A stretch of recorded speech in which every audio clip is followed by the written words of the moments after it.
मैं सबसे पहले आप सबको 70वें गणतंत्र दिवस की हार्दिक शुभकामनाएं देता हूं। गणतंत्र दिवस की इस पावन वेला पे आप सब यहाँ उपस्थित हुए हो। जिस प्रकार से बालक बालिकाओं में जो जोश था, जो उत्साह था, जो प्रतिभाएं थी, निश्चित रूप से तारीफ के काबिल है।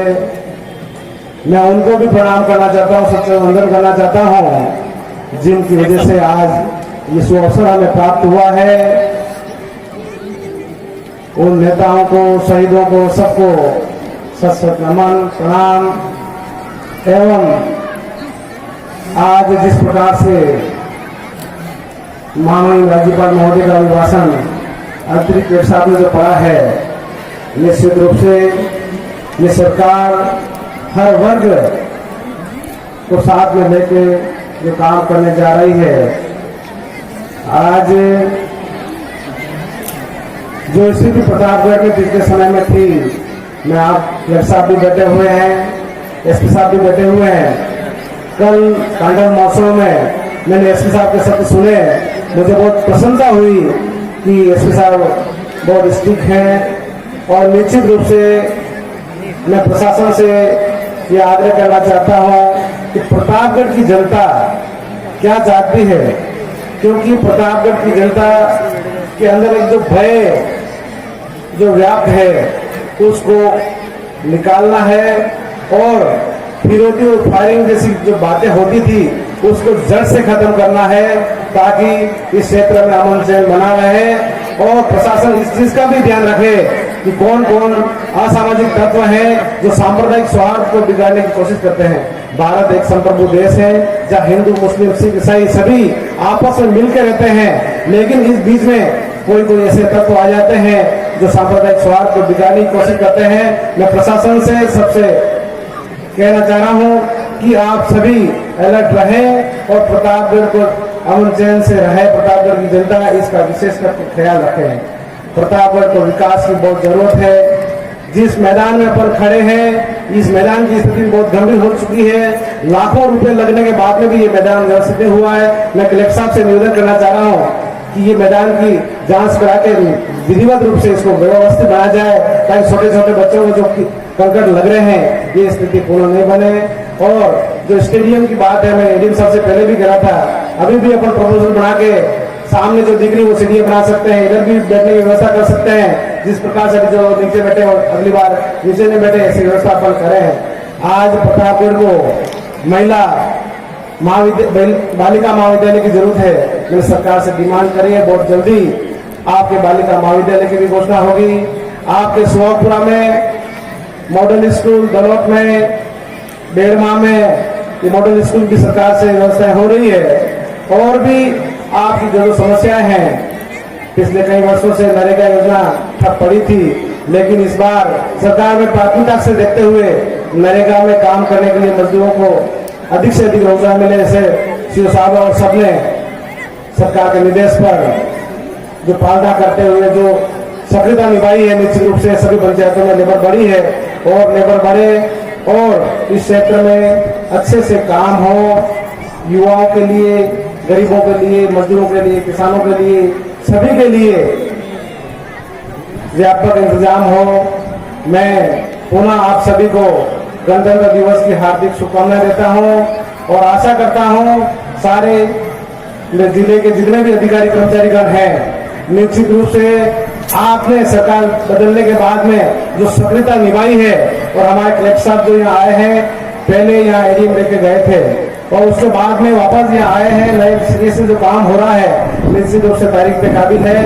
और आगे और रफ्तार बढ़ाने के लिए सारे अधिकारी कर्मचारीगण लगे हुए हैं। जनप्रतिनिधियों की भी जहाँ जहाँ जरूरत पड़ेगी हम हमेशा आपके लिए तत्पर रहेंगे। और भी ज्यादा चेंजिंग की जरूरत पड़ेगी, ज्यादा विकास के और जो आयामों की जरूरत पड़ेगी, कलेक्टर साहब यहाँ जो आदिवासी क्षेत्र है, यहाँ अलग से योजनाएं क्रियान्वित करने के लिए प्रपोजल बनाने की आवश्यकता है। आप यहाँ से प्रपोजल बना के तैयार करवाइए, मैं आगे से व्यवस्था करवाता हूँ।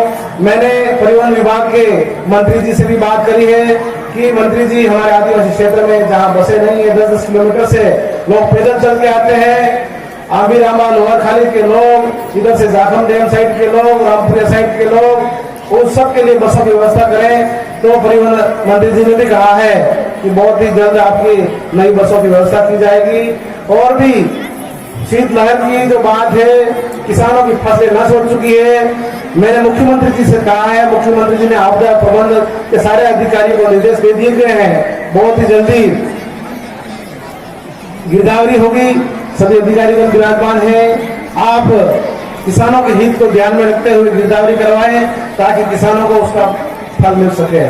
आज खेल के क्षेत्र में यहाँ खिलाड़ियों के ऊपर बहुत नहीं के बराबर ध्यान दिया जाता है। मैं खेल अधिकारी कौन है उनसे भी कह रहा हूँ, जो बजट खिलाड़ियों के लिए आता है उसको बराबर तरीके से खर्च करें, क्योंकि जनजाति विभाग में भी खेल के नाम से काफी रुपया उठ चुका है, लेकिन मेरे खिलाड़ियों को अभी तक कुछ नहीं मिला है। मैंने खेल विभाग के मंत्री जी से भी कहा है कि हर गांव, हर पंचायत स्तर पर खेल केंद्र स्थापित हो, वहां के खिलाड़ियों को फुटबॉल, वॉलीबॉल और जो जो भी सुविधाएं हैं वो उनको वहीं पे उपलब्ध हो सके, क्योंकि आदिवासी क्षेत्र एक ऐसा क्षेत्र है जहाँ प्रतिभाओं की कमी नहीं है, लेकिन उनको निखारने की जरूरत है। इसीलिए मैंने आज खाद्य आपूर्ति मंत्री जी से, रमेश जी मीणा जी से भी बात करी, क्योंकि आदिवासी क्षेत्र में आज भी खाद्य सुरक्षा के अंतर्गत अधिक से लोगों को वंचित कर दिया गया था। आज पुनः वो अपील वाली सिस्टम को खत्म करा के, पुनः सर्वे करा के वापस जो गरीब क्षेत्र के जो लोग हैं उनको खाद्य सुरक्षा में जोड़ा जाए, जिससे राइट टू फूड के अंतर्गत कोई भी गरीब इंसान भूखा न रह सके। और राइट टू एजुकेशन के अंतर्गत एक नियम बना हुआ है, प्राइवेट जो स्कूल हैं उनमें जितने भी सिस्टम है कि सरकारी खर्च पर जो बच्चे पढ़ने का है, मैं कलेक्टर साहब से भी आग्रह करना चाह रहा हूँ, सारे स्कूलों के प्रिंसिपल को, डायरेक्टर को बुला के ये जायजा लें कि वास्तव में वहाँ गरीब बच्चों को निःशुल्क पढ़ाई मिल रही कि नहीं मिल रही है। क्योंकि अधिकतर टाइम पे मैंने सुनता आया हूँ कि वहाँ के बच्चों को पढ़ाई में निःशुल्क के नाम से सरकार से भी पैसा उठा लिया जाता है और उन बच्चों से भी पैसा ले लिया जाता है। ऐसी स्थिति नहीं बने, अगर ऐसी स्थिति बनती है तो उन स्कूलों के खिलाफ भी कार्रवाई हो। और भी पीडब्ल्यूडी के जो अधिकारी हैं उनसे भी कह रहा हूँ, सड़कें बिल्कुल क्वालिटी की बने, क्योंकि सड़कें बनती जाती है और पीछे से उखड़ती जाती है।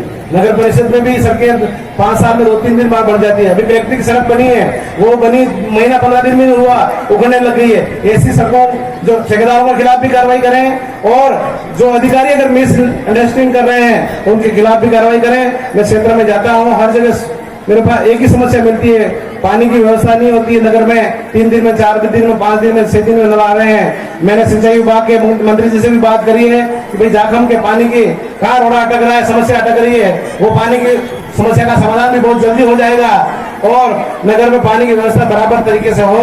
और विशेष करके पीडब्ल्यूडी के अधिकारियों को विशेष करके ध्यान देना मेरा टारगेट है। सड़क, पानी और बिजली इनको विधिवत करने के लिए आपको सक्रियता निभानी होगी, क्योंकि प्रतापगढ़ जिले की जनता को सुखी रखने के लिए ये अधिकारी लॉबी अगर सही तरीके से काम कर देगी तो निश्चित रूप से हम सबको जनता का आशीर्वाद मिलेगा और निश्चित रूप से हमारे सबके प्रतापगढ़ जिले में जो खुशहाली है वो आएगी। आज हर क्षेत्र में जिस प्रकार से लोगों को आस जगी है, उस आशा के अनुरूप अपन सभी को काम करना पड़ेगा। विद्यार्थियों के लिए, हॉस्टल के लिए भी मैंने जगह जगह हॉस्टल निरीक्षण किए हैं। अभी महाविद्यालय छात्रावास का भी निरीक्षण जनजातीय मंत्री जी और मैंने किया था। उसमें माननीय कलेक्टर साहब वहां फर्जी तरीके से पंखों के, किवाड़ के, लेटरिन बाथरूम के पैसे उठा लिए, वहां कोई सुविधा नहीं हुई है। उसकी भी जांच करा के वहां के बच्चों को सुविधा करी जाए।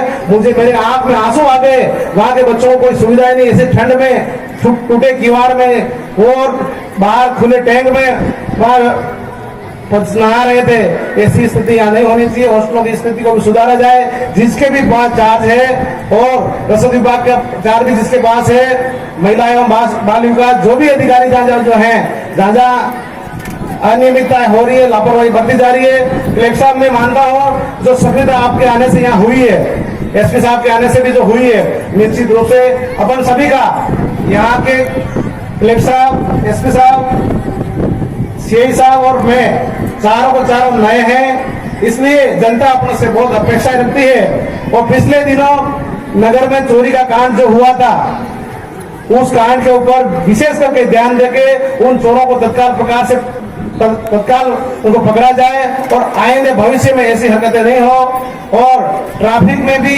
नाजायज लोगों को कोई परेशान नहीं करे पुलिस के कर्मचारी अधिकारी, उसका भी एसपी साहब विशेष करके ध्यान दे।